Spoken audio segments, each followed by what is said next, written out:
O programa a seguir é livre para todos os públicos.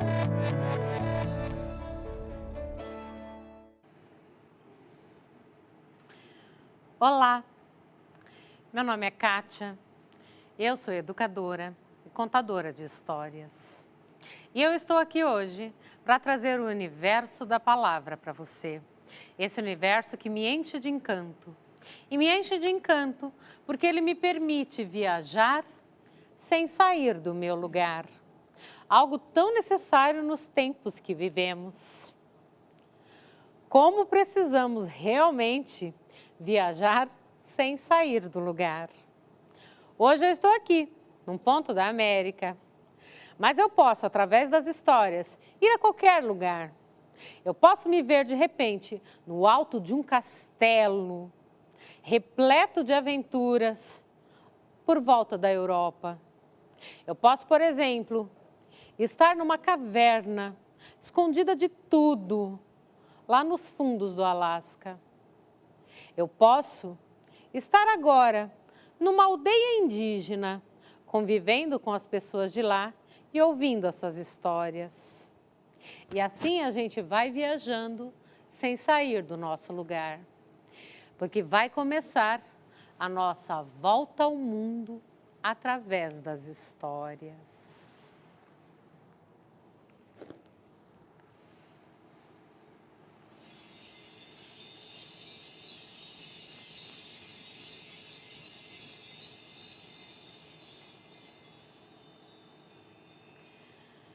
Dizem que há muito tempo atrás, num tempo em que os bichos falavam, as histórias não existiam sobre a Terra.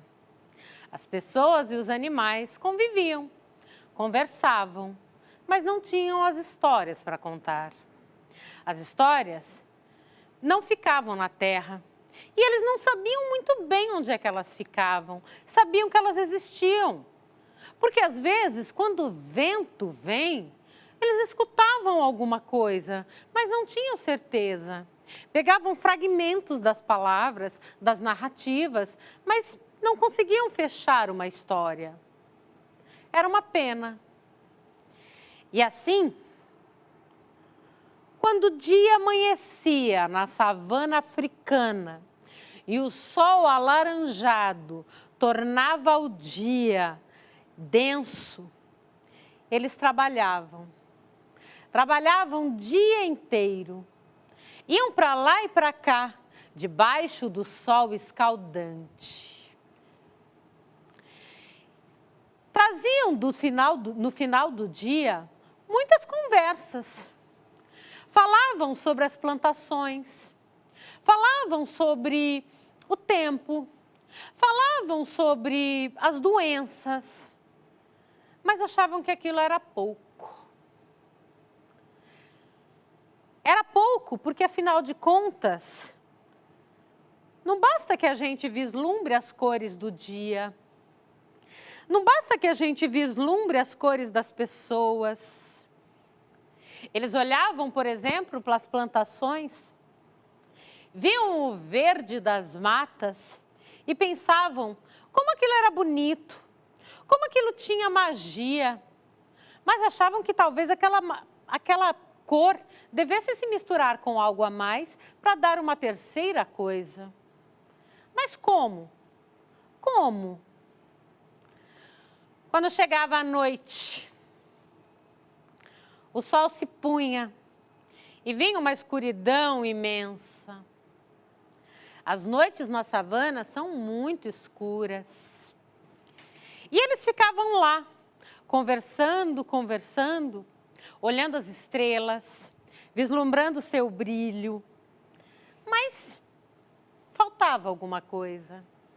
Quando iam dormir, não encontravam nem nos seus sonhos histórias que dessem sentido à vida. E já imaginou o que é não ter sonho? Pois se você não tem histórias, se você não tem os fatos, os acontecimentos narrados, como é que você pode imaginá-los? Então, as noites, no fundo, eram tristes. sentar à fogueira e ver o fogo crepitar era bonito e formava imagens na cabeça das pessoas que se misturavam com as estrelas, mas era pouco. Então, um dia, a mãe de uma família africana, chamada Mazanendaba, resolveu que ela iria procurar as histórias. Eles moravam na beira da praia. Amanhecia todos os dias vislumbrando o azul do mar. O mar era muito bonito. As águas corriam, indo e vindo para lá e para cá, e murmuravam alguma coisa também. Então eles sabiam que havia alguma coisa nas águas, mas não tinham ideia do quê. O marido disse à esposa: pergunte aos animais. Os animais são sábios, eles devem saber onde andam as histórias. Afinal, há animais em todos os lugares. Há animais nas terras, há animais nos ares, há animais nas águas. Não é possível que eles não saibam de onde o vento traz as histórias. Assim, Mazanendaba se pôs a andar. Olhou para o mar, mas ele estava muito calmo. Talvez os animais estivessem muito distantes. Ela se pôs a entrar pela floresta para encontrar os animais. O primeiro que ela encontrou foi uma lebre de orelhas enormes. A lebre, com seu focinho serelepe para lá e para cá, não queria parar para ouvi-la, mas ela chamou: ei, ei, diga para mim, lebre, você sabe onde estão as histórias? A lebre, apressada que era, olhou para ela e disse: histórias? Eu conheço histórias, mas... e saiu correndo. A lebre não conhecia as histórias, mas não quis dizer isso. Mas a Nendaba continuou andando e encontrou, então, uma babuína. A babuína estava apressada com seus filhotes, não queria também parar para ouvi-la, mas a Nendaba foi muito educada e perguntou: por favor, vejo que você está aí, em companhia dos seus filhotes. Eles estão alegres. Com certeza você deve contar histórias para eles. Você sabe onde estão as histórias? Onde eu posso encontrá-las? A babuína, nervosa que estava com aqueles macaquinhos, trabalhosos, teimosos, olhou bem para ela e disse: o quê? Você quer histórias? Vocês humanos são engraçados. Vocês dão casa, dão comida, dão roupa para os filhos de vocês e vocês ainda querem histórias? Ainda bem que eu não sou mãe de humanos. Humanos dão muito trabalho. E a babuína saiu sem nem querer saber de Mazanendaba. A mulher continuou andando. Cada bicho que ela encontrava, às vezes passava por ela tão depressa que ela nem tinha tempo de perguntar. Ao final do dia, ela encontrou a coruja. A coruja estava dormindo. Mazanendaba chamou-a devagarzinho: coruja, coruja, me ajude. A coruja acordou assustada, perguntou o que acontecia. Você sabe onde estão as histórias? Queria tanto contar histórias para os meus filhos. A coruja, aturdida porque acabara de acordar, olhou para ela e ralhou. Ora, mas você não sabe que eu caço à noite? Então durante o dia eu tenho que dormir? Ora, por favor, eu não sei onde estão as histórias e nem estou disposta a procurar para você. A coruja bateu as asas e voou. Mas a Nendaba se entristeceu. Sabia que tinha uma vida boa. Seu marido, Zenzele, era um escultor, um homem muito hábil. Sempre que ele via um animal em qualquer lugar, ele corria para casa e esculpia em madeira, em pedra. Muitas coisas eles imaginavam vendo os trabalhos do marido, mas não conseguiam organizar o roteiro. Faltava alguma coisa. Mas como ninguém estava disposto a ajudá-la, ela foi voltando para casa. Afinal, a noite estava chegando. No caminho, ela encontrou o elefante. O elefante vinha vindo cansado, mas como ele era muito gentil, parou para cumprimentá-la e ela contou da sua angústia, pois ele perguntou por que ela estava tão tristinha. Quando ela contou que queria as histórias, o elefante então lhe disse: olha, eu não conheço nenhuma história. Eu sei que elas existem, porque eu também ouço o murmúrio do vento que as traz. Acho que você deve perguntar à águia. A águia é um animal muito sábio. É o único que tem a coragem de olhar o sol nos olhos, de frente. Com certeza há muita sabedoria com a águia. Ela deve saber onde estão as histórias. Mas Anendaba agradeceu ao elefante e voltou para sua casa. Afinal, a noite estava chegando. Quando ela contou para o marido, eles logo pensaram: ah, logo cedo a águia vem caçar na praia. Você vai encontrá-la lá. Assim, eles dormiram mais uma noite, sem histórias. Mas no dia seguinte, logo cedo, ela se pôs a caminhar para a praia. Viu as águas se agitando, porque os animais estavam vindo à sua caça. Os peixes que findam a noite na beira d'água eram um prato cheio para as aves que mergulhavam a pegá-los. E nisso vinha vindo a grande águia. Vinha vindo e abocanhou um peixe nas águas. Porém, Anendaba pegou justamente esse momento. E quando a águia vinha vindo pegar o peixe e colocou no seu bico, Anendaba gritou: ei! A águia levou um susto. E como ela levou um susto, abriu o bico e o peixe caiu. A águia ficou furiosa. Você me fez perder meu almoço. Ora essa! Espero que você tenha uma boa justificativa para isso. Mas Anendaba desculpou-se. Não era o que ela queria. Me desculpe, por favor, águia inteligente. A águia ficou envaidecida de ser chamada de inteligente. Logo baixou a guarda, parou na praia e perguntou o que Anendaba queria. Anendaba então contou-lhe sua angústia de ouvir o vento soprar histórias e não ter nenhuma. A águia então ouviu atentamente e disse: ah, as histórias existem sim. E elas estão no fundo do mar. O fundo do mar guarda todas as histórias. É lá que você tem que procurar. Mas Anendaba ficou desesperada. Como é que ela ia encontrar as histórias no fundo do mar? O mar é tão vasto, tantas criaturas estão nele, e ela não teria condição de chegar lá ao fundo. Ao que a águia então lhe disse: volte para sua casa, venha amanhã de manhã, eu trarei um amigo que lhe levará. Assim ela fez, voltou para casa feliz da vida. Contou para o marido, para os filhos, e eles logo começaram a imaginar quem será que viria. No dia seguinte, logo cedo, Anendaba estava de novo na praia e viu chegar ao longe a grande águia.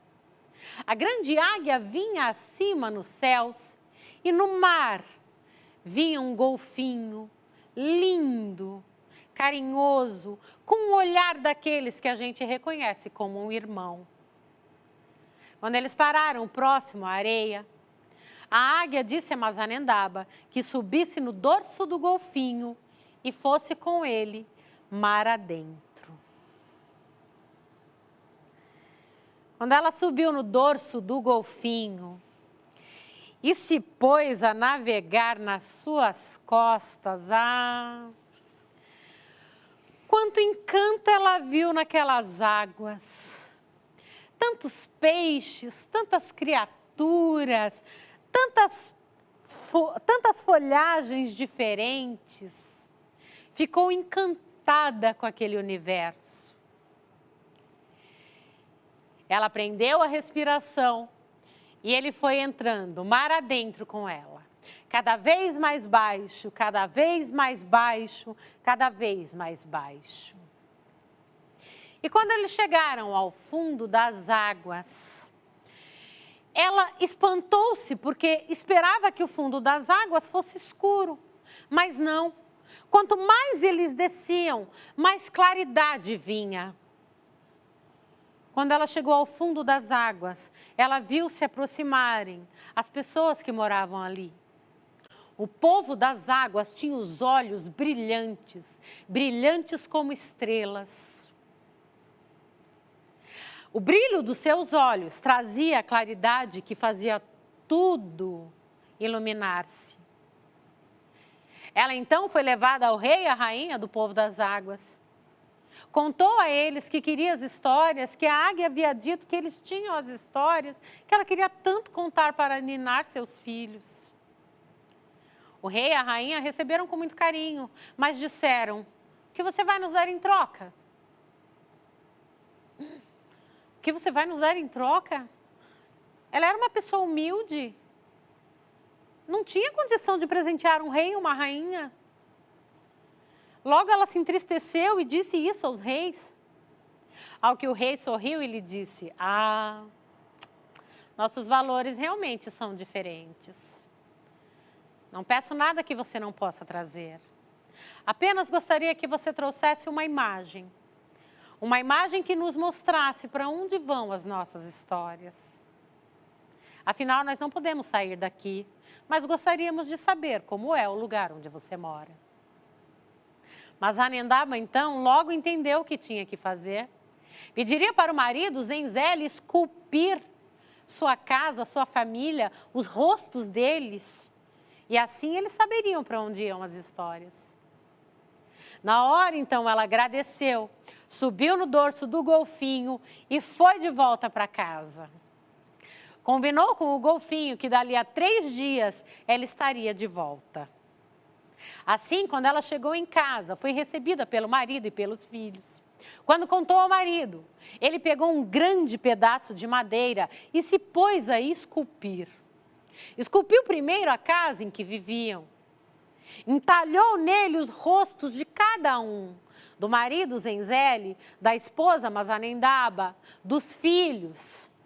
Colocou inclusive alguns animais que povoavam a região.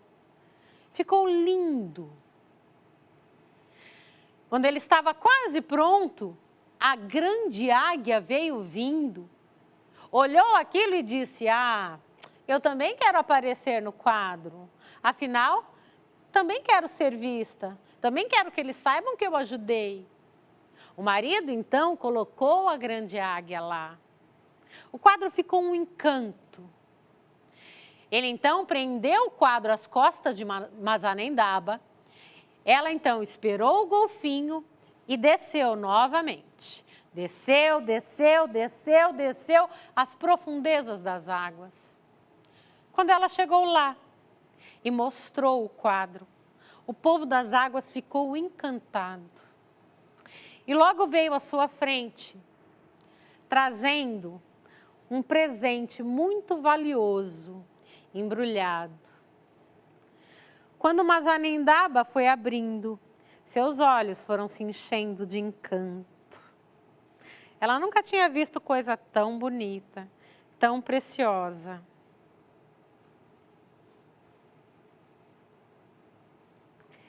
Era uma grande concha.